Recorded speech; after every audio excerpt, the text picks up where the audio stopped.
Dr. Phil had on this former gambling addict. Let's take a look at what he has to say. I started gambling when I was 13 years old on a $5 bet that would have won me $7. I gambled 24/7. I bet every single game. If there was 60 games, I would bet 60 games. That's It insane. really wasn't about the money. It was all about the action. I did it until I was 40, and then I collapsed. I was in a car accident. I was so drunk, I smacked myself right into a telephone pole. I cut myself from one ear all the way over to the other ear.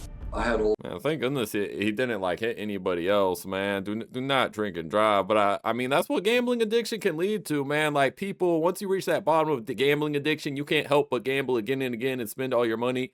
People do tend to crash out like this, man. It's horrible. The bookmaker a good deal of money, and my good friend offered to give me money. And then the same friend, I opened up 5 credit cards under his name. He comes to me and he questioned me. Gary, did you open these accounts on them? I looked him right in the eye and I said, how could you even think that?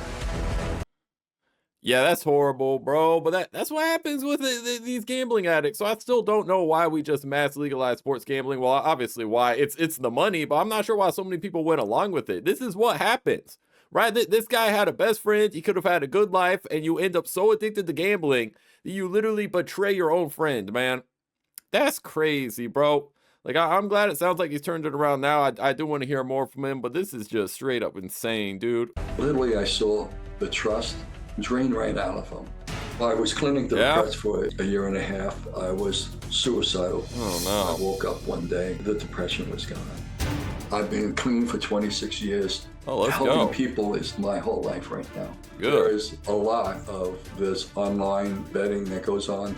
It's totally unregulated. There is no regulations to the online. That's part of the reason would stop predatory gambling. It's an epidemic. I want to do something about it. There we go. Nah, man, good for him, bro. Like he went to that gambling addiction. He was in the depths and he turned it around and now has spent 26 years on the good side, man. Full credit to him, right? And he's a good example, man. It shows you no matter how bad things get with whatever addiction, you can still turn it around, man. That is dope. You've heard these guys, you've heard Sean, you've heard Trail. They're talking about it in a fun way. Do you object to that, or do you think it's too dangerous that it can lead to something else? I think it's too dangerous to lead into something else. The stat that you brought up before about the high school youth, so we're talking 60 to 80%. The stat goes on. It goes to 6% of the high school students have problem gambling. And that's where it goes to. So you start off with a small bet. I started off with one.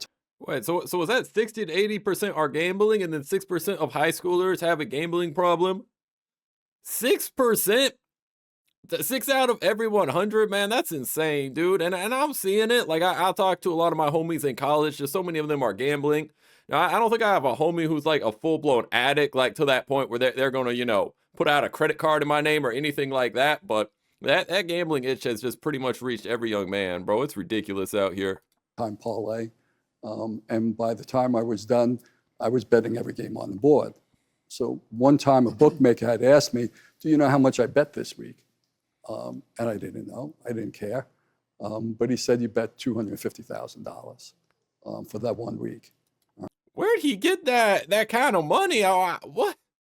Did he have a job or was he just maxing out credit cards? Or I know he took out the credit cards in his friend's name, so I'm not sure at what point in his gambling journey that was. But dang, dude, a $250,000 bankroll in a week is insanity, bro. Unless you're like Shohei Ohtani, bro. There's no way. What's the problem? And I said, how much do I owe you? It was something like $3,000. It wasn't much in my world. All right, so I said, what's the problem? And he said, you just don't understand your problem. And that was from my bookmaker on that. And the problem with online gambling or gambling it itself, you may bet one bet at a time on it. But as a gambler, normal gambling people just don't bet one for the time. They'll bet 4, 5, 6, 10 games in a day. If there's 16 games in a day, you know, how much do you bet on a regular Sunday? It's not just one bet. You're betting much more than just the one bet. And that's where they get tied into it.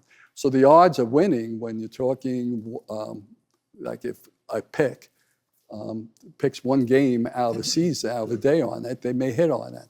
The problem is after that, they don't. Yeah, and that's true, especially with these parlays. It's like the more you put in a parlay, where you can have like a 6-game parlay. So 6 things have to go your way to win money. And sure, you win more money, but by and large, people lose so much on that. So the single games are probably the best for the consumer, but nobody likes those. They just want to do their parlay. They want to do their multi-game bets, and they want to string together a bunch of big wins so they can bet like $100 and make like $10,000. That's what people are going for. That's what they're getting addicted to. Not good, bro. Most you've lost on a Sunday or a Saturday, whatever.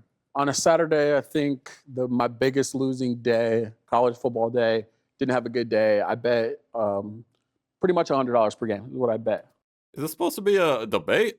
So Trell is an influencer and sports gambler. Is he on the sports gambling side? Is this what's going on? I've probably lost $375. Sean, what's your worst day, loss-wise? Oh, you sound like my wife, Dr. Phil. You know, I've lost a couple thousand. You know, you go up and down with the swings of sports gambling. Sure. And I would push back. You know, in that piece, he said it was unregulated. I had to do an insane amount of regulatory work and licensing just to be able to promote my company in these states where they offer legalized gambling. Every episode of our show, I read the 1-800 number for problem gambling. And I'm very sympathetic to people who have addiction problems, but I think the industry can still exist. You know, I don't think you get rid of gambling because some people have issues with it. Okay, so maybe there is like a level of regulation. Okay, you got to, sign all these papers and read the problem gambling number. But at the end of the day, if you're a gambling addict, these companies will still take your money. Right, there even are so many laws in place. I hear these stories like big gambling companies have a problem gambler. He's a no problem gambler. He's spending all kinds of money going well above his means of income, and they never flag it. They never stop this guy. They will continue to take people's money and ruin their life. So maybe, like I said, there might be like a light amount of regulation. Might not be zero regulation. But there is far too little for what's going on, man. They are rinsing people. They are taking all of their money. These companies are absolutely out of control. So didn't really see too much of a debate there. They just gave people their points, but let's see if the comments have anything to add. I never even noticed the betting ads on the games I watch until I saw this show. I was so focused on the game, I totally ignored them. Now I am seeing them all the time.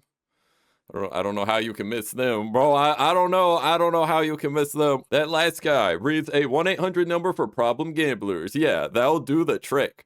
Well, that's what I'm thinking. Like, how much does a hotline do? Like, really? Like, you're at the bottom of your gambling addiction. Oh, just call this phone number. Like, yeah, we got you completely addicted to parlays. You're giving us all your money to sports bet. But here's a number just in case.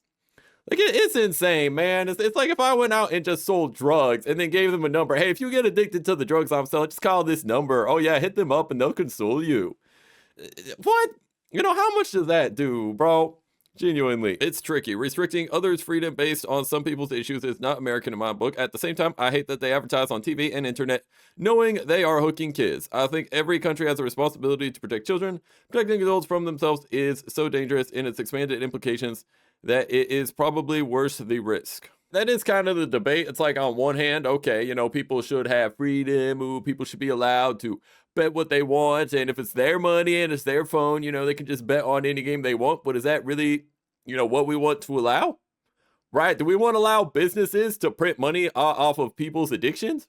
Do we want to let businesses print money off of stupid people who are just burning their money on sports, right? Should that really be a profitable business model in America? And then we can look at something addicting like cigarettes, okay? On the packaging, there has to be all kind of warnings. You can't advertise cigarettes pretty much anywhere. Definitely not on TV. You do not see cigarette ads on TV. You could argue alcohol. I mean, there's so many beer ads, but I believe you're not allowed to show someone actually drinking the beer. I could be wrong on that.